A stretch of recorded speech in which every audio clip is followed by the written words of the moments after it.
जय श्री कृष्णा। राधे राधे एवरीवन। आप सभी भक्तों को जन्माष्टमी की हार्दिक शुभकामनाएं। आज के इस वीडियो में हम जानेंगे कि लड्डू गोपाल जी की जन्माष्टमी वाले दिन कैसे पूजा और सेवा करनी चाहिए। जन्माष्टमी वाले दिन सुबह के टाइम कोई खास पूजा विधि नहीं है।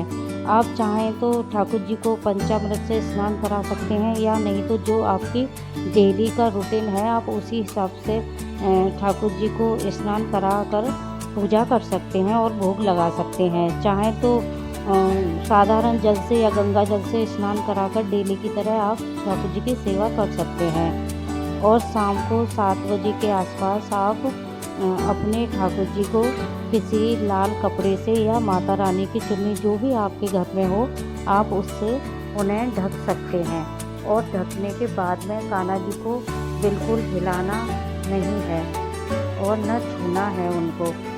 और उसके बाद में जब मंदिरों में घंटी की आवाज़ आने लगे और कान्हा जी का जन्म हो जाए, आप उस टाइम कान्हा जी को चुन्नी कान्हा जी की हटा सकते हैं। लेकिन पहले घंटी बजाकर या शंख बजाकर या फिर ताली बजाकर आप चुन्नी को हटा सकते हैं। और उसके बाद में जो आपने खीरा रखा है कान्हा जी के पास, उसको और खीरा डंठल वाला होना चाहिए। और खीरे को जो सिक्का हमने रखा था, या सिक्का साधारण सिक्का हो या फिर चांदी का सिक्का हो, जो भी आपके पास सिक्का हो, उससे कान्हा जी उस सिक्के से खीरे को इस तरह से क्लॉकवाइज काटेंगे। और इसे काटने के बाद में खीरे को हम जो ये ऊपर का हिस्सा है जिसको हम अलग कर रहे हैं, जो छोटा हिस्सा है ऊपर का, इसको हम फेंकेंगे नहीं। इसको हम किसी मिट्टी में या किसी पौधे के नीचे या किसी गमले में इसको हम गाड़ देंगे। और ये जो सिक्का है इसको हम अपने पास रख लेंगे। और खीरा बाद में हम प्रसाद के रूप में अपने सभी घर में अपने सभी सदस्यों को हम और जन्म कराने के बाद हम कान्हा जी को स्नान कराएंगे पंचामृत से। अगर आप चाहें तो पंचामृत मिक्स करके भी रख सकते हैं या फिर अलग अलग भी करा सकते हैं। शाम को पंचामृत से स्नान कराना बहुत ही ज़रूरी होता है। मैंने तो दोनों टाइम ही पंचामृत से आज कान्हा जी का स्नान कराया है। लेकिन कोई बात नहीं, शाम को अगर आपके पास टाइम नहीं है तो आप शाम को पंचामृत से स्नान अवश्य कराएं। और स्नान कराने के लिए एक थाली लीजिए, चाहे वो कांसे की हो, पीतल की हो, जो भी आपके घर में हो, वो थाली ले लीजिए। और उसमें कान्हा जी को थोड़े से फूल और तुलसी दल रखकर बिठा दीजिए और उसके बाद पंचामृत से स्नान करा दीजिए। आप मिक्स करके भी स्नान करा सकते हैं।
स्नान कराने के बाद कान्हा जी का श्रृंगार करिए और नए वस्त्र पहनाइए।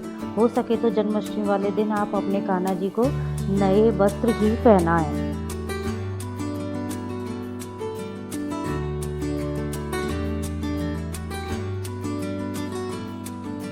अब मेरे कान्हा जी का स्नान और श्रृंगार पूरा हो गया है। अब उसके बाद हम अपने कान्हा जी को भोग लगाएंगे और आरती करेंगे कान्हा जी की।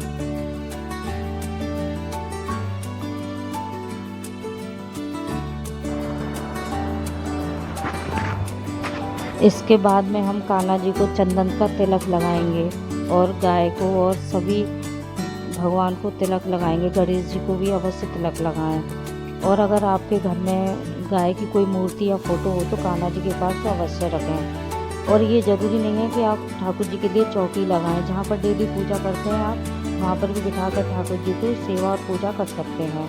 और गणेश जी को ठाकुर जी को अलग अलग भोग लगाएं, क्योंकि कान्हा जी के भोग में तुलसी दल होता है और गणेश जी के भोग में तुलसी नहीं रखी जाती, इसीलिए आप उनको अलग अलग भोग लगाएं। और जन्माष्टमी वाले दिन पाग और धनिये की पंजीरी का भोग अवश्य लगाएं और माखन का। वैसे जो आपके घर में हो आप उसका भोग लगा सकते हैं, क्योंकि ठाकुर जी को तो 56 भोग लगते हैं, आपको पता ही है। अगर आपके घर में खाना बना है तो आप उसका भी भोग लगा सकते हैं। फल मेवा जो भी आपके घर में हो आप उसका भोग लगा सकते हैं। और भोग लगाने के बाद अब हम ठाकुर जी को झूले में झुलाएंगे। तो कान्हा जी का जन्म होने के बाद ही बाद में झूले में झुलाएं कान्हा जी को।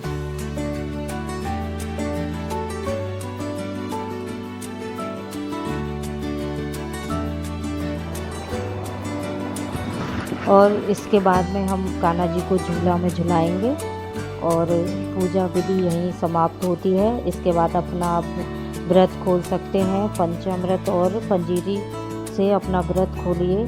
और एक बार और आप सभी को मेरे परिवार की तरफ से जन्माष्टमी की हार्दिक शुभकामनाएं। और मुझे बताइए कि आपको मेरी वीडियो कैसे लगी।